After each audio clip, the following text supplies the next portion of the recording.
Thanks, everybody. You're here despite the rain. And welcome to Aspen Ideas Health 2024. As always, it's so great to be back.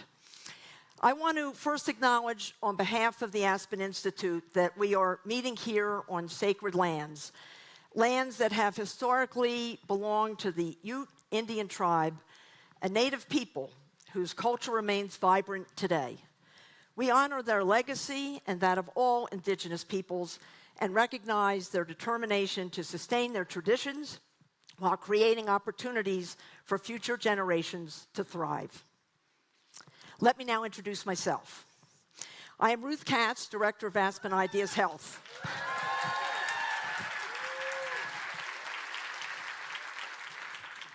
The small but mighty team that produces this event is absolutely thrilled to have you with us for the next 3 days.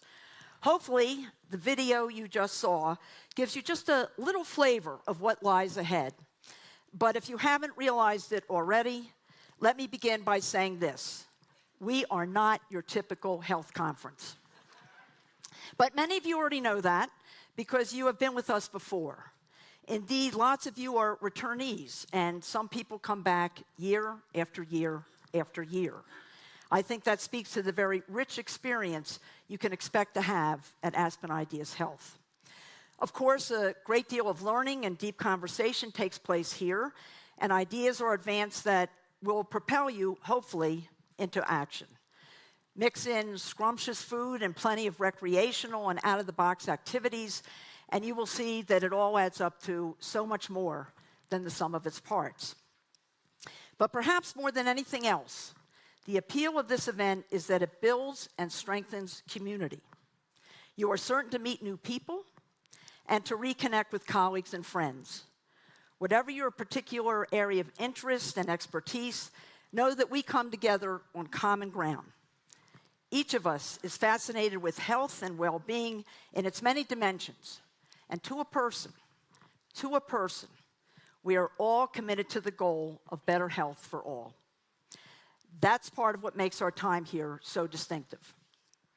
If you've not joined us here before, I promise you you're in for a great treat.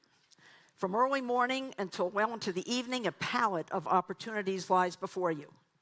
The only challenge is that you're going to have some tough choices because we haven't yet figured out how to get you to more than one place at the same time. Begin as early as you like and keep going through the day and well into the evening.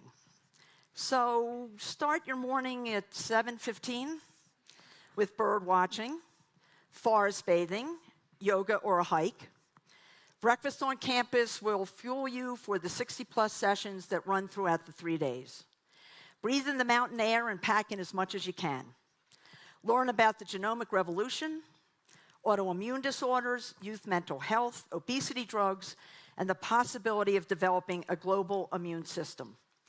Find out what the venture capitalists are up to, how we can better support mothers, and what it takes to dismantle structural racism. Discover how the brain changes during menopause, unlock the secrets of longevity, consider how food can be used as medicine, and examine the power of public health to reduce gun violence. I could keep going, but I hope you get the idea. And once you've had your fill of all the sessions, head over to the Marble Garden and the tent there. In the spirit of keeping things fresh, we've added a new dimension to Aspen Ideas Health this year. Shortly after 5 o'clock, the campus will become an outdoor celebration with a host of activities featuring book talks, live music, cocktails and mocktails, and some really, really good food trucks. As well, we hope you will contribute to a vibrant mural being painted over the next few days. I assure you no special skills are required. We want you to paint. And the artist, Brendan Hill, will be there to help inspire you. This is also the perfect time for informal socializing and to nurture our mutual commitment to this community. Now, Aspen Ideas 2024, in all its diversity, has been made possible by our generous underwriters. You can see the list of sponsors on this slide right here. We are, yes, please.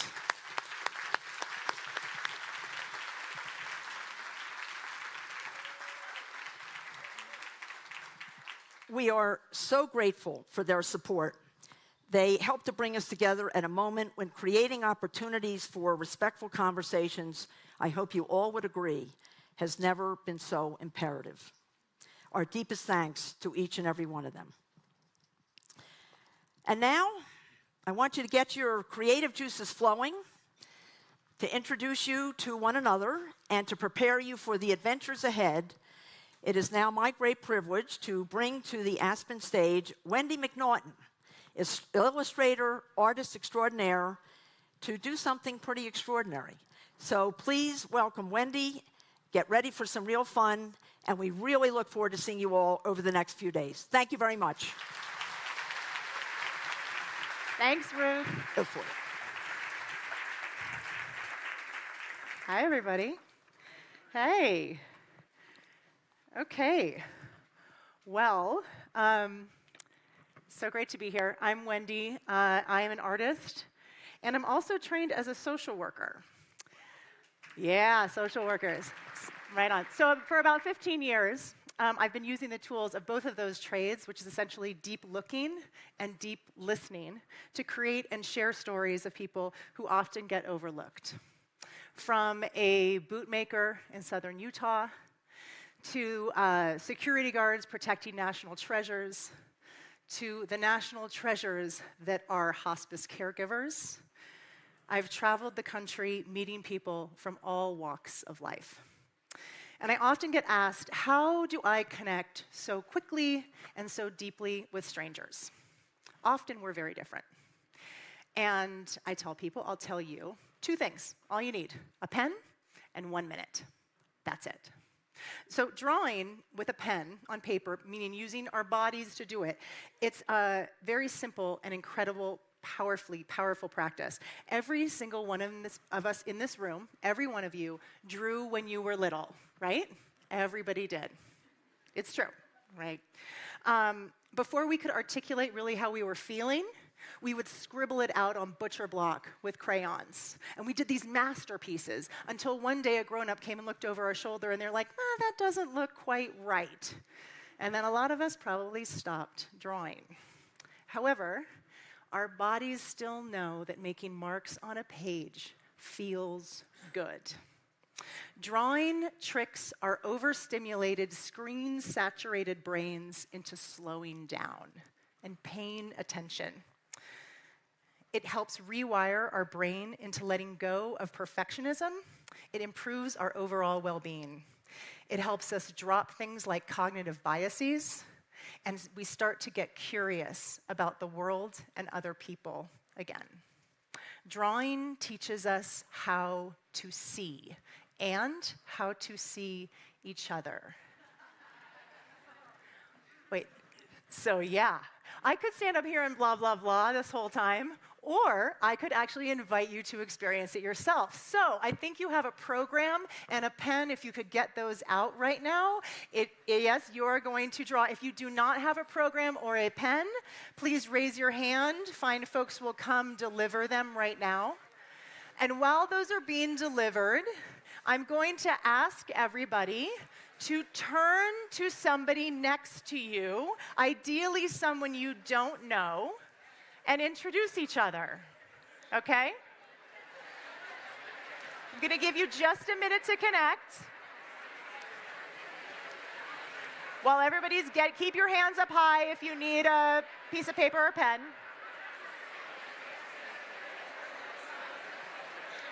Okay, everybody got one? We need a couple more down here, back there. All right,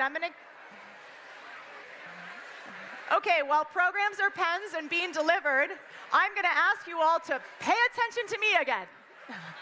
Look back at me.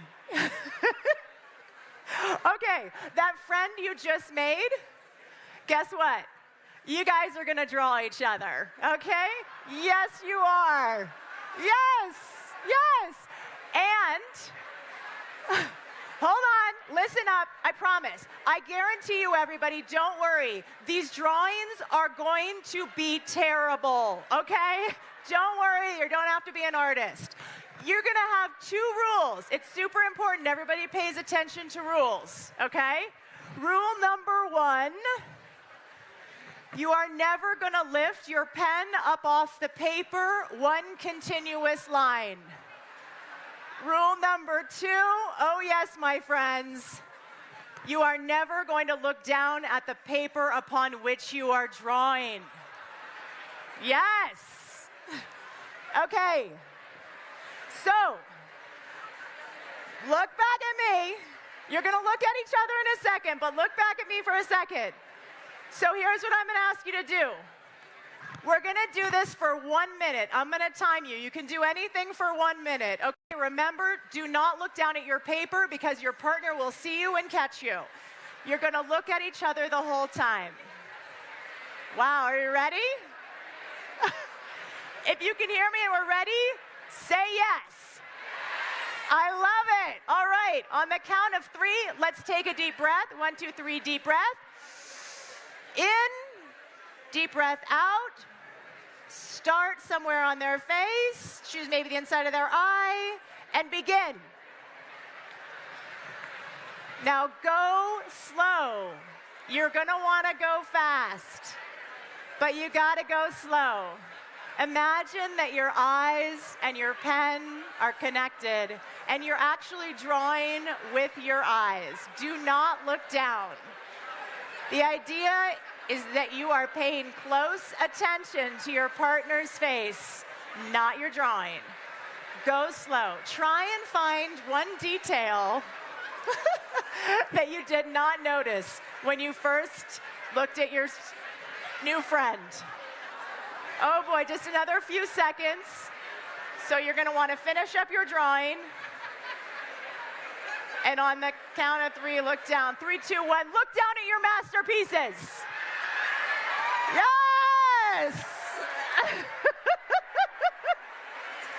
How are they? Genius, right? Good? Oh my God. Can everybody hold up their drawings, please? Can I see you? Hold them up. Look at your masterpieces. These are amazing. You guys, come on. Picasso is so jealous right now. Seriously. Incredible. Okay. All right. Here's the thing. Okay, here's where you have to pay attention to me again. I know. It's kind of amazing. Here's the thing. You all just did these incredible drawings, right? Actually, they're actually kind of fantastic. They're full of energy. And what they are they're drawings of your partner, but they're also documentations of paying close attention. What you just did is you looked at somebody for 60 seconds without looking away, okay? And more than that, and this is what gives me chills, you all just allowed yourself to be looked at for 60 seconds. That is something we do not do anymore. That mutual looking, that creates vulnerability and connection. It goes both ways. From the time we were babies looking up at our caregivers, that mutual eye connection that you just did, that's what tells us that we are safe in the world. And it tells us that we're connected to another person. And when we're walking along on the street and looking at our phones and just staying with who we know in ourselves, we don't do it anymore. We don't see each other anymore. But you just did for a whole minute. Good job.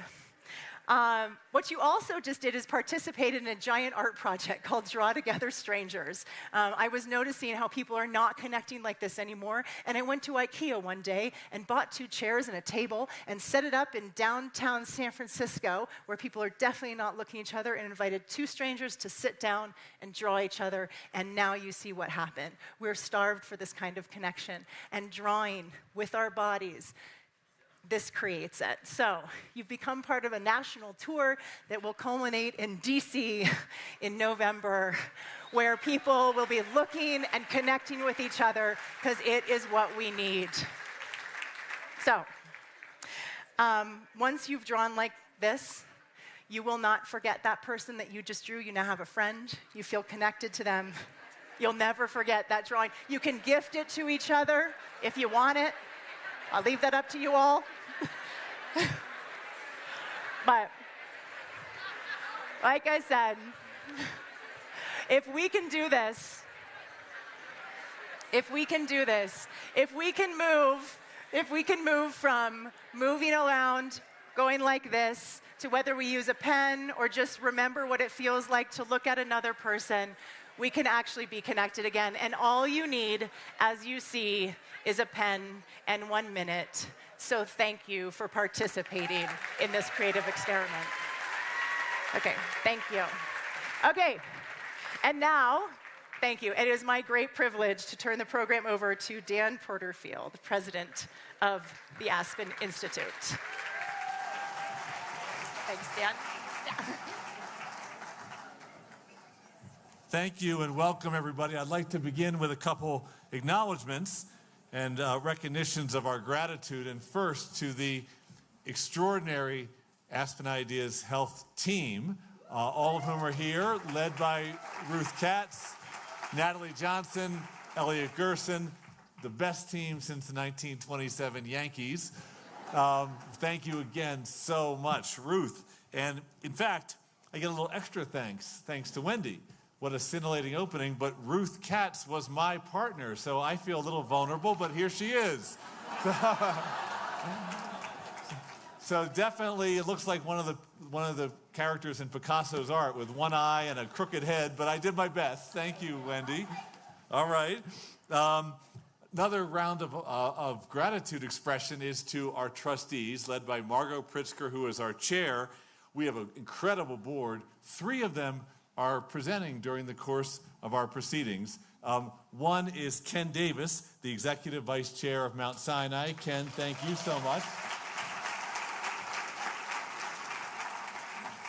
A second, and I'm not sure he's here, so he'll pop up with a wave if so, is Jeff Aronin, who's the Chair and CEO of Paragon Biosciences. I think Jeff may be coming later. And then the third is Alex Azar, who's here today. Alex, thank you, former HHS Secretary. Newest trustee, and I hope you're enjoying the experience. We love having you on the board, Alex.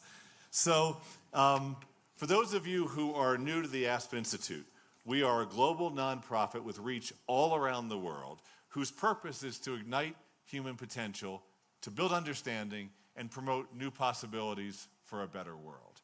And we are so proud of this convening expresses that purpose and has for now 11 years running. You know, how do we do it? We do it through dialogue, through connecting and challenging leaders, through aggregating research and findings and presenting it in new ways, through providing a platform and a stage where new thinkers can express their ideas and excite an audience that's passionate about community well-being, building a better world. That's what this is all about. And as Ruth said, over the next couple of days, you're going to have a chance to go deep on all sorts of topics, some of which will be brand new to you and some of which you're going to be the expert, and the questions and the dialogue that you contribute to will hopefully advance the cause of health. Let me also add that a lot has gone into organizing, if you will, a holistic experience, a 24/7 opportunity. So we hope you'll take advantage of everything this convening has to offer. Mind, body, spirit, community. It's all woven in here. That's what the Aspen Institute is all about. And so now I have the opportunity to kick off something that's been a highlight of many of our Aspen Ideas Health convenings, the presentations of 10 big ideas. We know that you're going to enjoy hearing about these bold, creative, forward-looking concepts from the brilliant minds that hatch them. So let's begin with our first big idea, and thank you all.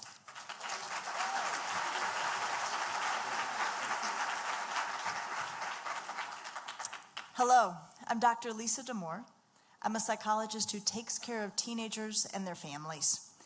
And my big idea is that the surest way out of the adolescent mental health crisis is to support the adults around teenagers to take better care of teenagers. In fact, the research tells us that the single most powerful force for adolescent mental health is strong relationships with caring adults. Ideally, this means adults at home, but it also involves making sure that teenagers have positive, empowering relationships with their teachers and their coaches and their bosses and their mentors, their clergy, and their family friends. So how do we make this happen? By making sure that everyone has an accurate understanding of what is true about adolescent development. We need to work with the shared knowledge that adolescence, by its nature, is a period of rapid personal growth during which intense emotions are a feature, not a bug. Rather than being scared for teenagers or scared of teenagers, which does not help them at all, we adults need to offer ourselves as a steady presence to them, there to support them as they navigate the timely and the timeless aspects of coming of age. Okay, so what does this look like on the ground? Often it means simply listening to teenagers rather than jumping in to help or advise them. I'm the mother of 2 teenagers myself, and often I am saying, do you want my help, or do you just need to vent? What else can we do to help today's teens? At a time when we have become, as a culture, unduly afraid of uncomfortable emotions, we need to reassure them that being mentally healthy is not and has never been about feeling good. It's about having feelings that fit what's happening and then managing those feelings well. When teens are in distress, we can say to them, well, of course you're upset. Anyone in your shoes would be. How do you want to handle it? We must remind teenagers, and sometimes ourselves, that emotions are often uncomfortable, but they are rarely unmanageable. Without question, we also need to improve access to quality clinical care for the teens who need it.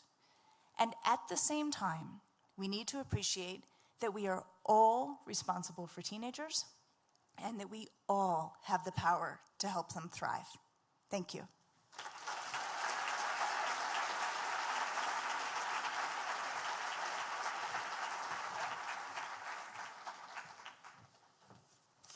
Hi, everyone. My name is Joel Bervell. I'm a 4th-year medical student, but I'm better known on social media as the medical mythbuster for creating content about racial health disparities in medicine.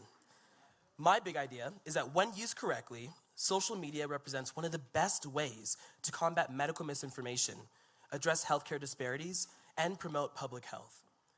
In our digital age, social media has become a vital part of our daily lives.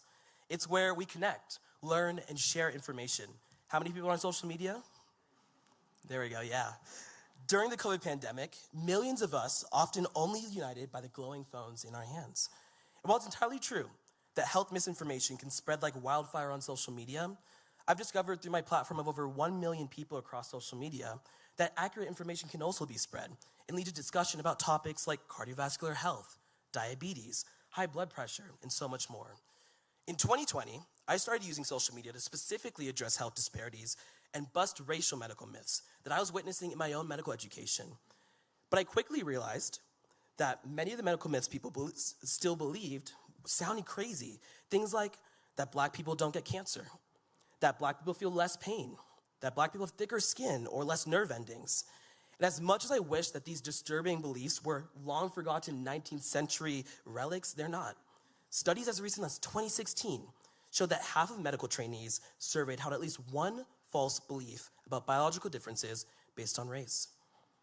Being able to combat misinformation by meeting people where they're at is crucial, and there's ways to do it. The National Academy of Medicine, for example, partnered with YouTube to elevate credible health information. The World Health Organization put together Operation Fighties, a coalition of healthcare professionals on social media dedicated to combating misinformation. Social media is far from perfect. It can create echo chambers, simplify complex issues, but after creating videos that have reached more than 300 million people, I've learned that people are craving accurate information from trusted figures like us in this room right now.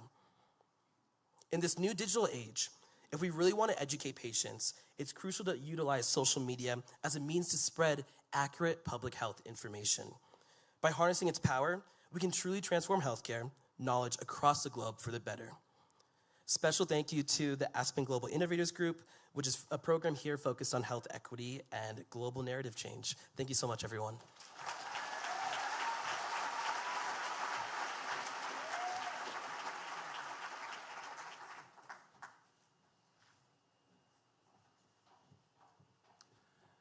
Hi, everybody. I'm Dr. Dean Ornish. I'm a clinical professor of medicine at UCSF and the founder and director of the nonprofit Preventive Medicine Research Institute.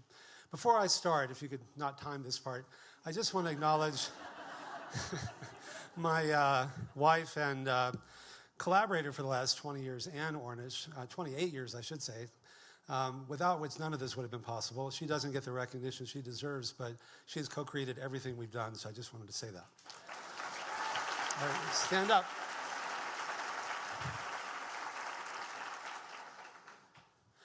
So my big idea is for CMS to provide Medicare coverage of lifestyle medicine to improve cognition in people who are suffering from early-stage Alzheimer's disease. You know, billions of dollars have been spent developing drugs over the last 20 years, but only 3 have been approved. And they just slow down the rate at which you get worse. They cost $26,000 a person per year, and they have side effects like bleeding into your brain. Just one of these drugs is projected to cost Medicare $5 billion this year. But, you know, getting worse more slowly is still getting worse. And because of that, it takes people's hope away. If you tell somebody you're going to get worse, and, you know, when you lose your memories, you lose everything, it's not surprising that the suicide rate 3 months after someone's been diagnosed with Alzheimer's disease is 7 times higher than otherwise. Now, doctors used to think the same about heart disease, that the best you could do if you had it was just to slow down the rate at which you got worse. But I directed the first randomized controlled trial showing, actually 2 trials, showing that lifestyle medicine, eat well, move more, stress less, and love more, could not only prevent but actually often reverse the progression of not only heart disease, but many of the most common and costly chronic diseases. And you know, what's good for your heart is good for your brain. They share a lot of the same biological mechanisms. And people, you know, talk about Alzheimer's today the way they talked about heart disease then. The best you could do is slow it down. So 2 weeks ago, my colleagues and I published the first randomized trial showing that these same lifestyle changes often improve cognition and function in many people suffering from early-stage Alzheimer's disease. I'll be talking about this research more on Sunday morning. Some of you here actually made this study possible. I just want to thank you for doing that. And in 2010, Medicare created a new benefit category to cover our program for reversing heart disease. That was, and I'm grateful for that, that was a game changer, because when you change reimbursement, you change medical practice and even medical education. So my big idea is for CMS to broaden the coverage of not only our program for heart disease and lifestyle medicine for heart disease, but for Alzheimer's disease as well. It's exactly the same program for both. Doing so will save billions of dollars per year. It will give many people new hope and new choices in the area that matters most, and the only side effects are good ones. Thank you.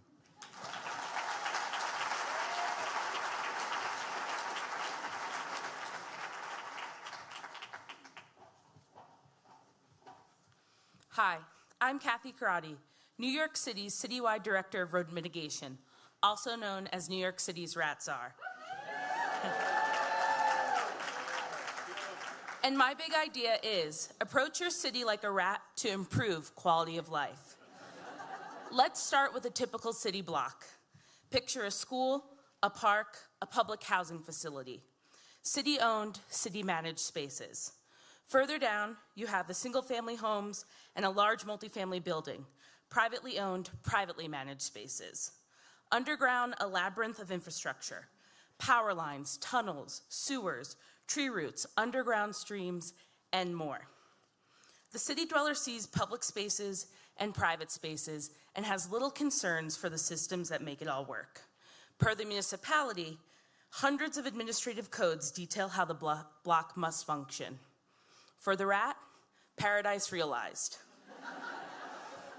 Sewer mains, cracked but functional, provide harborage and access indoors. Conduits are superhighways. The streetscape provides endless food in the form of litter, dog waste, and trash. You see, rats are not beholden to property lines or jurisdiction. Their territories are based on social structures and are resource dependent. Shared food source, shared runways, interdependent community. If we approach our cities in this same manner, we will address the systemic issues that impact quality of life in urban centers. Approaching our cities like a rat, there will no longer be policies by property lines. Holistic property policies will address built and natural systems. A composting mandate, managed locally, diverts waste, creates jobs, and returns organics back to the neighborhood. Approaching our city like a rat, municipal services will no longer function as discrete lines on an organization chart. City property, private property, and public realm will work together. A park and a school that share a boundary must have coordinated management plans. Approaching our cities like a rat, engagement will provide clear information and strengthen social networks. City and citizen will work together to make changes that create mutual benefit. For years, we have looked to rats to advance our understanding of human disease and biomedical research. It is time now to look to our closest neighbors for pathways to improve our cities and strengthen our communities. Thank you.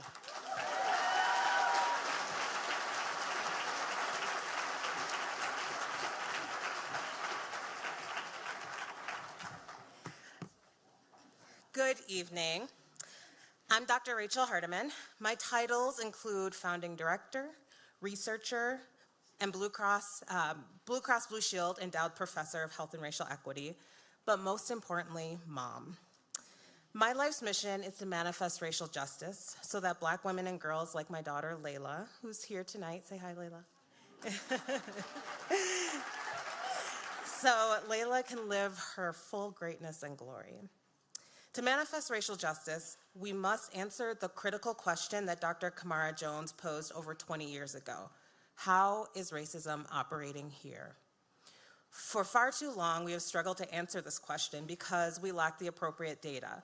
We lacked measures and tools to reveal how racism operates in any given space or time. Racism has been hidden, insidious, implicit, and invisible. My big idea is simple. In order to answer Dr. Jones' question, we must make the invisible visible. My team and I are making racism visible with the country's first ever Measuring Racism data portal.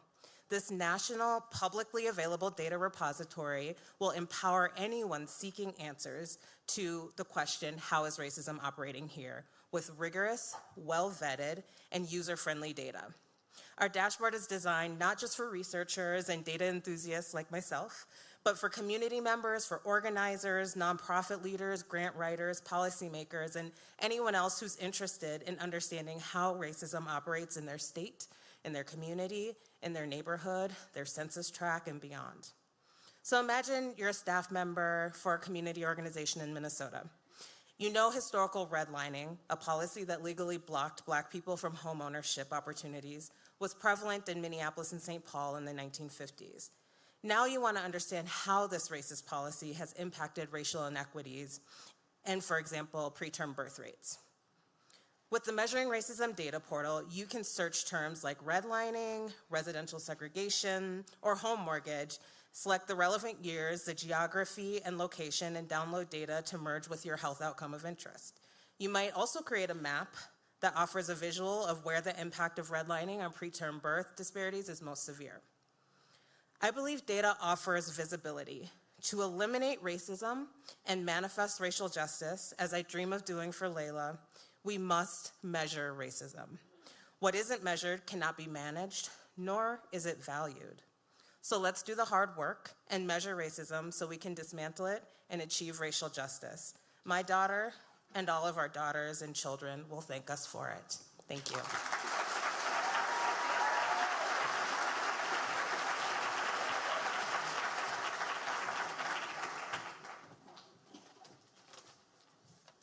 Hello, I'm Francis Collins, the former director of the National Institutes of Health.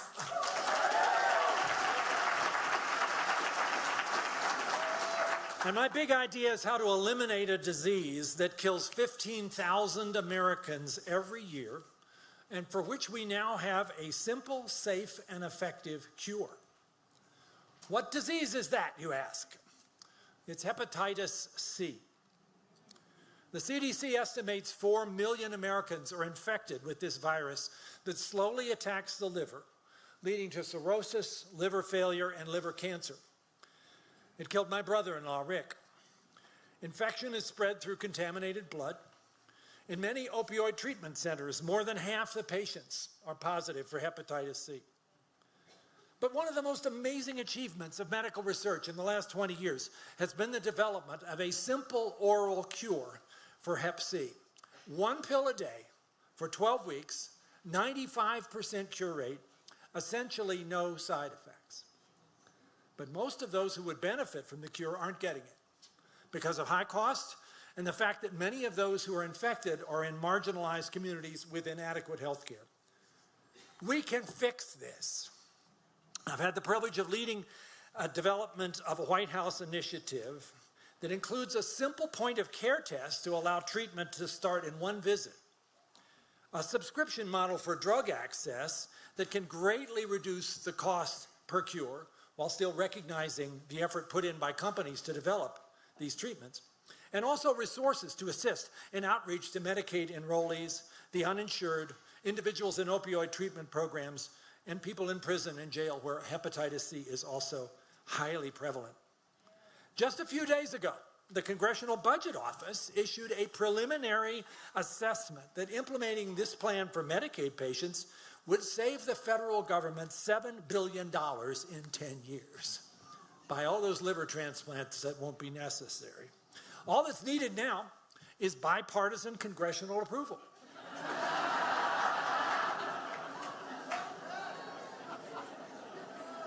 What could go wrong? Come on, America. With this initiative, we can save billions of healthcare dollars and tens of thousands of lives. How can we not do this? Thank you.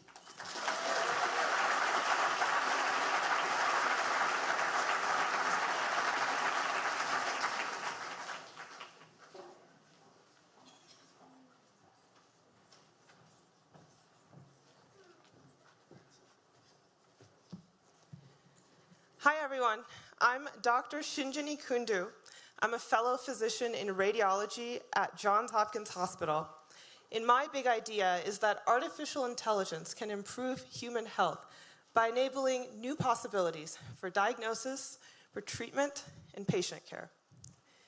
In the last 10 years, healthcare expenditure has increased from $2.8 to $4.3 trillion, and life expectancy has remained flat. As you can see, more money isn't buying us more health. So the $4.3 trillion question is, how do we increase health and not just health care? Artificial intelligence is already demonstrating its capacity to increase human health. And today I'm excited to share with you 3 innovations that I find particularly promising. Number 1, AI can detect diseases even before symptoms, even before doctors can detect diseases. And if we can detect diseases early, rather than focusing just on treatment, we can focus on preventing people from getting sick in the first place. Number 2, artificial intelligence can enable personalized medicine. Rather than trying many different drugs on a patient to find the one that works, AI can identify the best drug for that patient the first time. And since we're on the topic of drugs, in the pharmaceutical industry, AI can help accelerate the process of drug development. And number 3, for those who are living with disabilities, AI can help restore function. As people are living longer, more people will be living with disabilities. And AI can help them maintain independence late into life. Examples include restoring speech or mobility in concert with a brain-computer interface. And so, in these ways, AI can extend life. And hopefully, enable a future where we don't just extend life, but make it worth living. Thank you.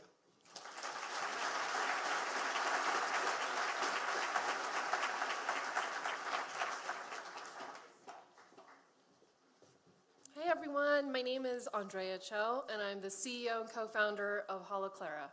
My big idea is worms for better human health. So before I tell you what that means, just imagine for a second that you can levitate above the world and you're watching the globe, and you can see it turning, and you can ask, Siri or ChatGPT, what countries in the world have the highest incidence of chronic debilitating diseases, let's say allergic and autoimmune disease, and it shows you. The United States is actually number 1 in autoimmune disease and number 2 in allergic diseases. You then ask, well, what countries in the world have the lowest incidence of these diseases? And the globe turns, and it shows you areas of sub-Saharan Africa. Isn't that interesting? Why? Is it genetics, diet, lifestyle? A data point emerges. Interestingly, sub-Saharan Africa actually has the highest incidence of gut-dwelling roundworms. So why is that? Are they protective, or is that a coincidence? Well, decades of preclinical evidence show that it's not a coincidence, and that gut-dwelling roundworms have the potential to be highly therapeutic and can block diseases like asthma, multiple sclerosis, Crohn's disease, and even more. So what's going on with that? Why hasn't anyone yet taken worm-derived molecules, found them, characterized them, developed them, and taken them into clinic, especially since they have co-evolved with human ancestors for 5 million years and already are safe, efficient, and orally available? So my big idea is, let's do it. And that's what we're doing at Holoclara. So with our first molecule going into clinic this year, follow along at holoclara.com if you want to see what happens next.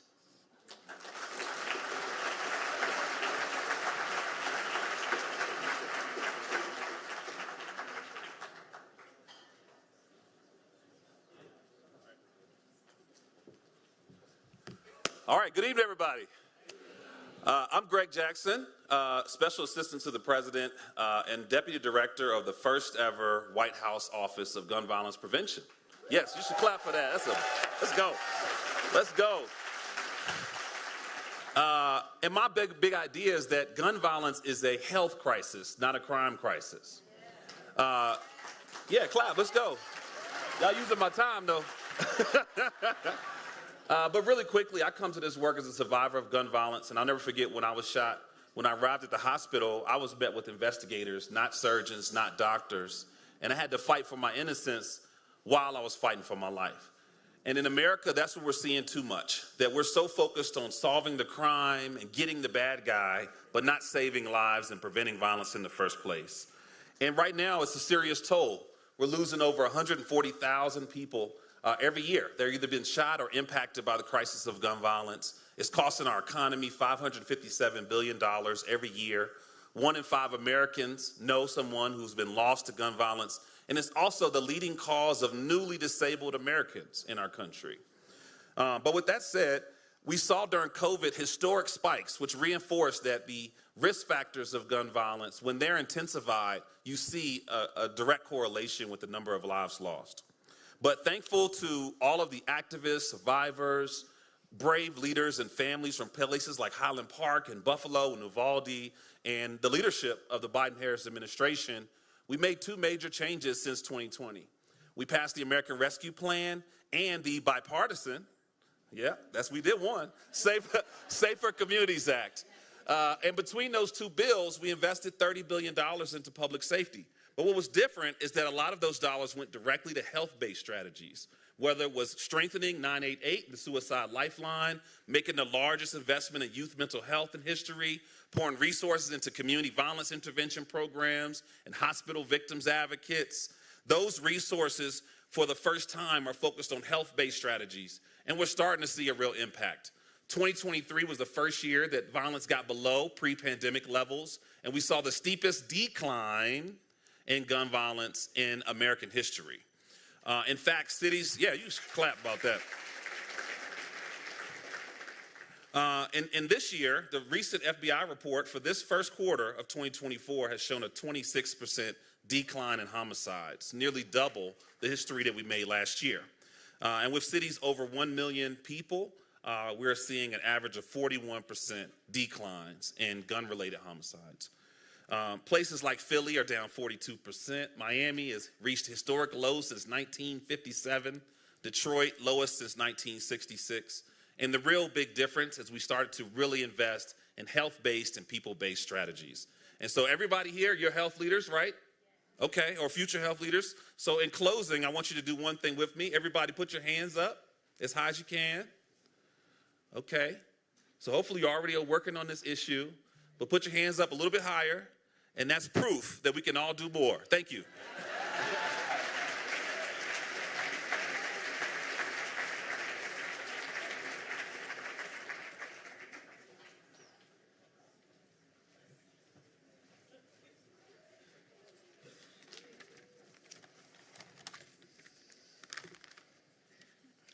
Hello, I am Dr. Emilio Amigo, a clinical psychologist and director of Amigo Family Counseling in Columbus, Ohio, where our work focuses on treating autistic individuals.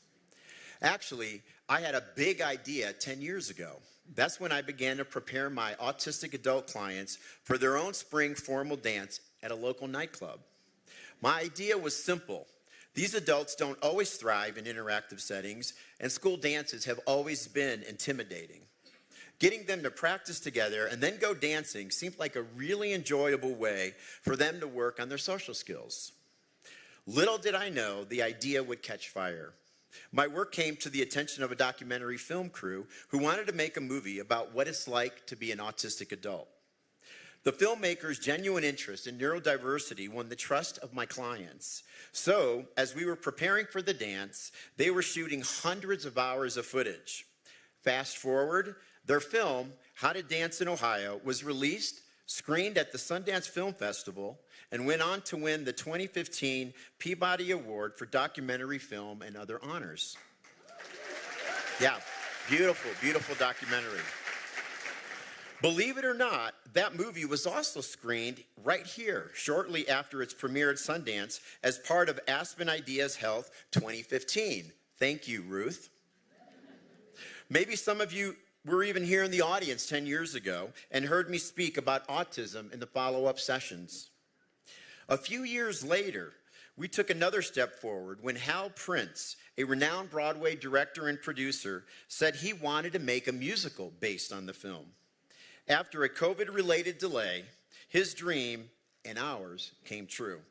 How to Dance in Ohio, the musical, opened on Broadway last November, and every autistic character is portrayed by an openly autistic actor, first time ever on Broadway.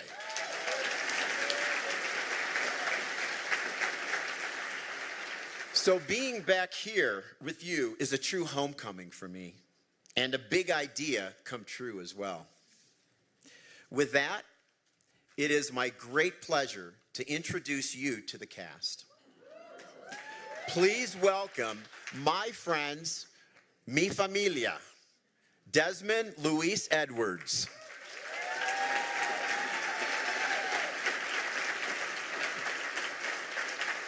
Collin Hancock.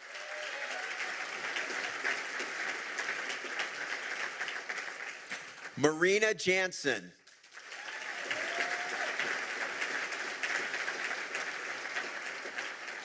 Madison Kopec.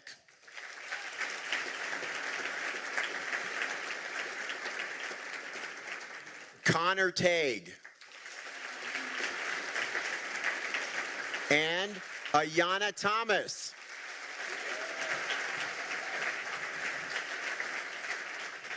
Hi, thank you for the welcome, Dr. Amigo. We are the cast of the Broadway musical, How to Dance in Ohio, and we're going to do a couple songs for you. There is no audience participation, so introverts, you're safe.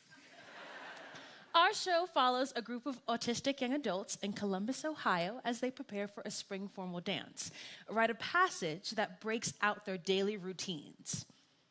The show is based on things that actually happened, and the characters we played in this show are autistic as well. There is this saying, if you've met one autistic person, then you have met one autistic person. You are now meeting 6 autistic people.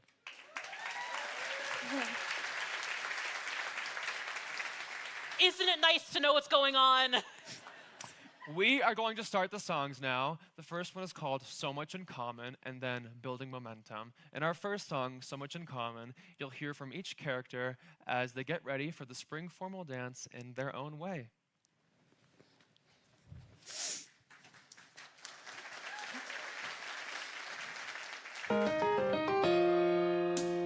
Tommy, can we talk about dragons? Don't get me started on dragons. Oh, wow, you too. I like the ones that breathe fire. You also like fire. Of course you do. I like things from other places, like vortices in cyberspaces. I dream that we go there and you and me dance oh so slow there. Tommy, we have so much in common.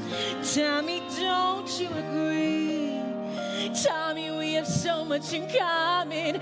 Go to the dance with me. Meredith, your eyes, no. Your hair, no. Your ears, I don't know. You know what?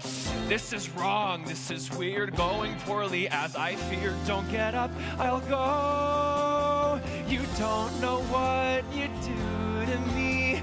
Like you rewired my circuitry.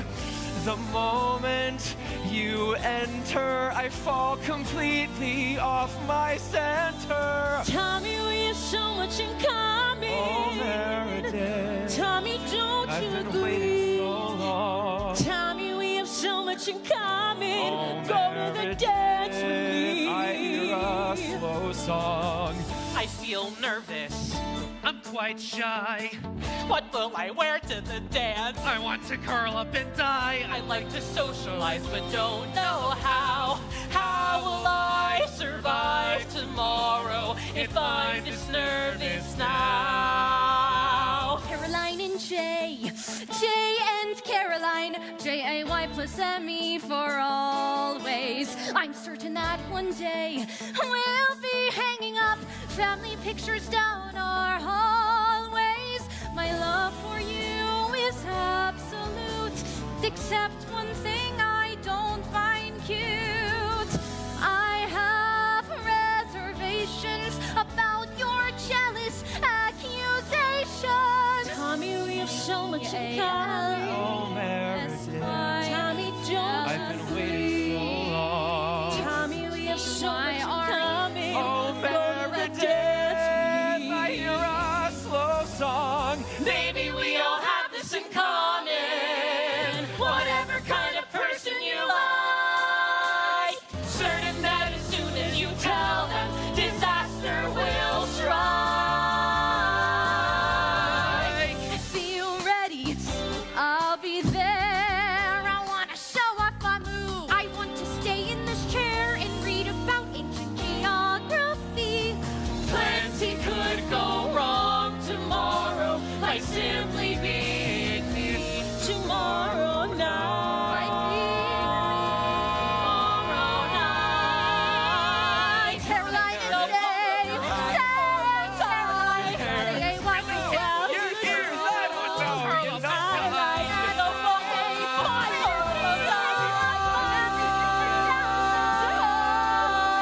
The formal is tomorrow night, and once I've done this classic ride, who knows what awaits me? Maybe after Tommy dates me. Tommy, we have so much in common. Maybe this will end in disaster, but I'm gonna try.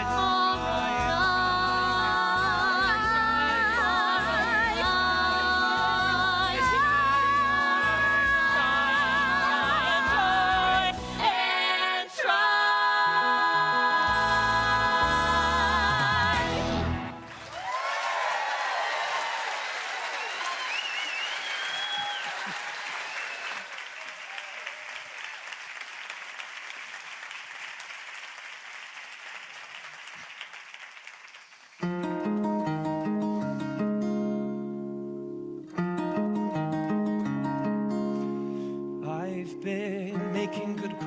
good friends, good progress. This year has been a personal best. Except my love life was stalled like this concept in physics. An object at rest stays at rest. But then you suddenly gave me the chance to find the guts to learn how to dance. But the hardest part was to start. Building momentum, the very beginning. Building momentum, the energy spinning. Moving with purpose and picking up speed has taught me the one lesson I'll ever need. The first step to succeed is building momentum. Let's throw a new dance tomorrow. Let's use the center. We can cater all our favorite food. We'll clear the chairs to the wall. I bet Mel would DJ. And I can bring smart lights to set the mood. I'll call everyone personally, or get my mother to do it for me. My mom's hard to refuse, we can't lose. Building momentum, I have to keep moving. Giving attention to what needs improving. Facing the fears that have kept me alone has filled me with confidence I've never known. Like I discovered my backbone. Building momentum. We all deserve a second chance, so welcome to the second chance dance. There's pizza, Nintendo, excitement growing in crescendo. Building momentum, the very beginning. Building momentum, the energy spinning. Facing the fears that have kept me alone has filled me with confidence I've never known. And the reason we grow.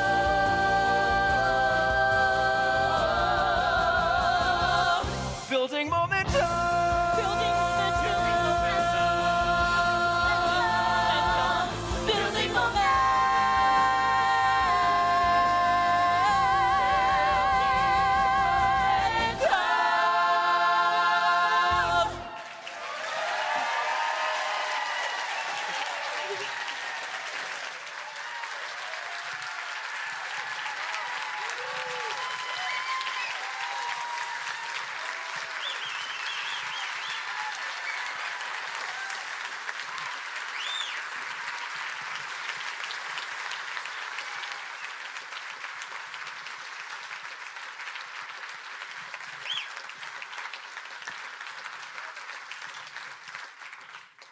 Wow.